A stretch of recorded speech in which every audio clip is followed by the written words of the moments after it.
відео, яке називається «Хайтерма Around the World». Минулого року зняли мої ровесники, кримські татари, які мешкають в різних країнах світу. Розділені кордонами, часовими поясами, розділені кілометрами, вони об'єдналися у цьому відео у нашому народному танці, який називається «Хайтерма». Якщо ви дивилися фільм «Хайтерма», то ви знаєте, що назва цього танцю перекладається як «повертатися, рухатися». Це танець, який символізує колообіг життя з усіма його радощами, сумнівами, печалями. І насправді «Хайтерма» – це не лише народний танець. І це відео, яке ми зняли минулого року, коли сталися відомі події, воно символізує все, що відбувалося з моїм народом останні 70 років. І ми дуже добре знаємо, що таке повертатися. Тому що колись, 70 років тому, наших бабусь і дідусів виселили з Криму примусово. А через 50 років мої батьки повернулися через своє бажання жити на своїй батьківщині. На жаль, через 20 років історія повторюється, і тепер вже моє покоління ось так розкидано по світу. Я сама не можу потрапити до Криму.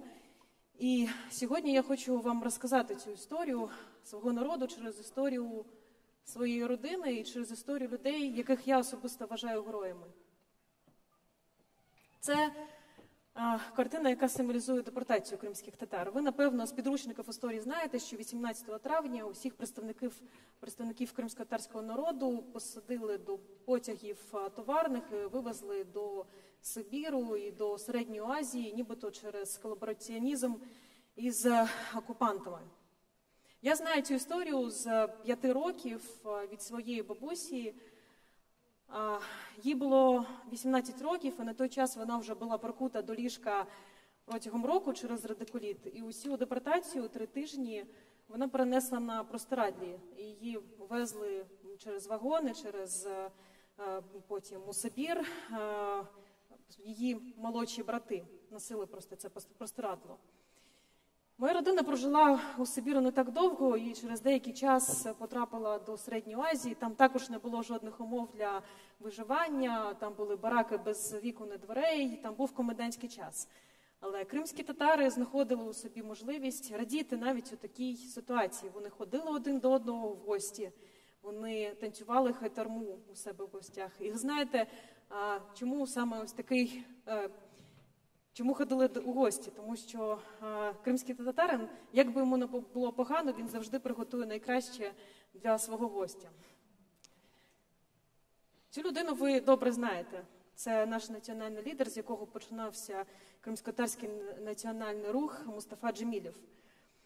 15 років загального ув'язнення, 300 днів голодування. Ви знаєте, мені 28 років, і я дуже багато чому навчаюся досі у Мустафи.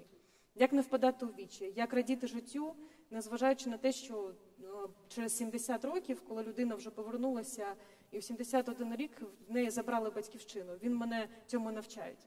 Але сьогодні я хочу розказати про іншого героя. Це Муса Мамуд. І ви, напевно, ніхто не знаєте про нього. Коли мені було так само 5 років, перша книжка, яку прочитала мені спочатку бабуся, а потім я, була «Полум'я над Кримом». Вона розповідає про історію Муси Мамуда. У 1975 році, незважаючи на заборону жити у Криму і прописуватися, Муса Мамуд зі своєю родиною приїхав і оселився, і намагався прописатися. Через це проти нього була порушена кримінальна справа. Кримінальна справа закінчилася 2 роками ув'язнення у таборі, і Муса Мамуд 2 роки провів у Кременчузі. Але він повернувся до Криму і все ж таки намагався прописатися там. І коли проти нього в черговий раз порушили кримінальну справу і прийшли міліціонери, він облив себе бензином та підпалив. І через опіки, несумісні з життям, через 3 дні буквально він загинув.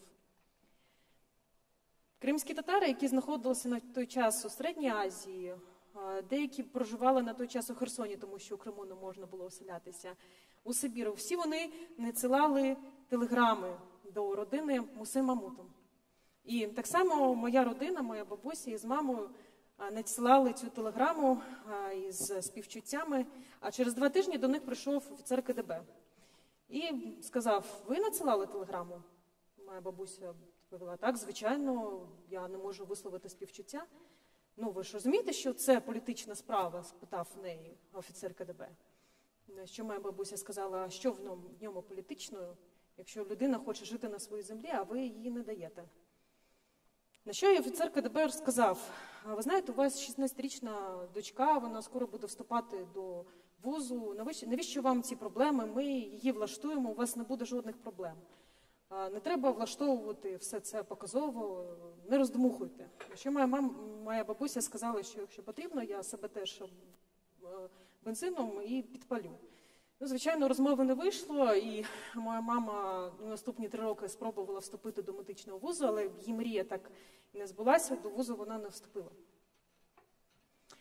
Коли я народилася у 1987 році, Кримськотатарський національний рух нарешті здобув бажану перемогу після того, як були демонстрації кримських татар на Червоній площі. Нашому народу повернули можливість повернутися додому. І моя родина цією можливістю скористалася. Мені було 2,5, сестрі 6 місяців. І батьки, незважаючи на те, що в Узбекистані у них все було добре, вони вирішили повернутися і будувати життя на своїй землі. Було дуже складно, і так виглядає мітинг 18 травня. Було дуже складно, оскільки важко було знайти роботу. Перші 2 роки ми жили у приміщенні 25 квадратних метрів, в якому мешкало ще 2 родини. Мати, незважаючи на те, що в неї була освіта економічна, була змушена мити підлогу у аеропорті місцевому. Я теж знаю, що таке бути вигнанцем на своїй землі. Я дуже добре це відчула, коли навчалася у школі, і у мене були проблеми з однокласниками, оскільки я була єдиною кримською татаркою у родині, у класі. Можливо, через це я і свого часу залишила Крим і приїхала до Києва. А ця фотографія – це вже початок нової історії. Це 26 лютого 2014 року, мітинг під будівлею Верховної Ради Криму.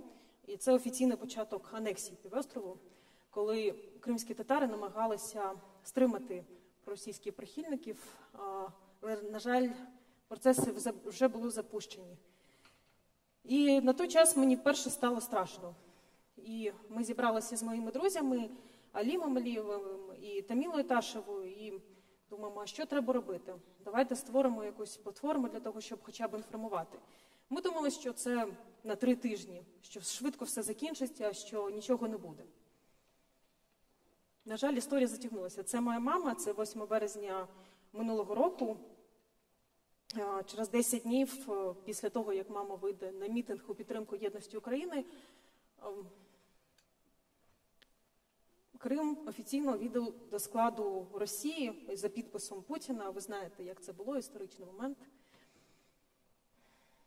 А це Решет Аметов, який став першою жертвою анексії, який вийшов на єдиний пікет і був викрадений самообороною кримською, а потім його тіло знайшли у лісі. І це така сама пасіонарність, як у Муси Мамута свого часу. Це людина, яка в мене символізується із втратою батьківщини. Я зараз поясню чому. Коли наша ініціатива проіснувала вже декілька днів, 1 березня було прийнято рішення Ради Федерації про введення військ до України. І ця людина стала першим переселенцем. На той час ми не розуміли з Кримсоц, що взагалі у майбутньому нам доведеться підтримувати саме переселенців. Це кримськотатарський художник Рустем Скібін. І того дня він подзвонив мені і сказав, що я виїжджаю з Криму, я не знаю, що буде, то допоможіть мені, будь ласка, зустріньте. І він став першим переселенцем. Через рік, на жаль, кількість переселенців не тільки з Криму, але і зі Сходу України, яким допомогли мої друзі, із Кримсоц, досягла 120 тисяч людей. Це Ліля Буджурова, головний редактор єдиного телеканалу Кримськотатарського АТР, який 1 квітня припинив своє мовлення на території Криму. І це теж це такий сум і біль мого народу, тому що довгий час цей телеканал, незважаючи на анексію, на окупацію, він був об'єднувачем для багатьох родин. Але коли 1 квітня телеканал припиняв свою трансляцію, Ліля Буджурова звернулася до своїх глядачів і сказала дуже такі прості слова, що якщо ми пережили Сталіна, Радянський Союз, то ми повернемося і будемо будувати дім на своїй землі. І немає жодних сумнівів в цьому. Іскендер Небієв – це один із в'язнів нової кримської влади. Він знімав мітинг 26 лютого, той самий мітинг, який я вам показувала, фотографію. А зараз йому загрожує 5 років ув'язнення через участь у масових безчинствах. І він стоїть з українським прапором, і він ніколи не соромився своєї державницької позиції, тому що він підтримує, він є патріотом України. І таких ув'язнених, насправді, на Кримському півострові сотні тисяч.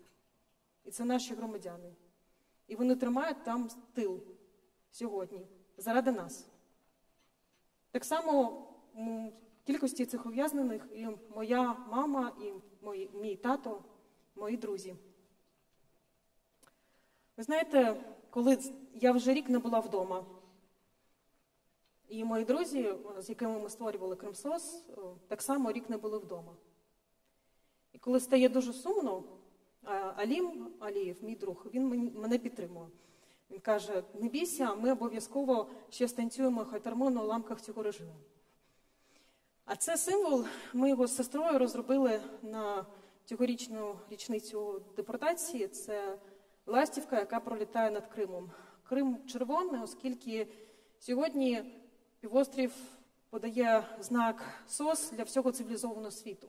Через порушення прав людини, через відсутність свободи слова, через усю складну ситуацію, яка зараз там є. А ластівка – це сьогодні ми, кримські татари, і усі кримчани, які хочуть повернутися. Це ластівка я, яка теж мріє обійняти своїх батьків на рідній землі. І насправді ця ластівка сьогодні символізує не лише нас, кримських татар, які залишилися по різні боки. Хтось залишився на окупованій території, хтось змушений був виїхати. Ця ластівка, вона присвячена усім переселенцям, а їх, щоб ви розуміли, в країні понад 1 мільйон. Я дуже хочу сподіватися, я дуже вірю, що ластівки обов'язково повернуться, тому що ластівки завжди повертаються, і весна обов'язково настане. Дякую.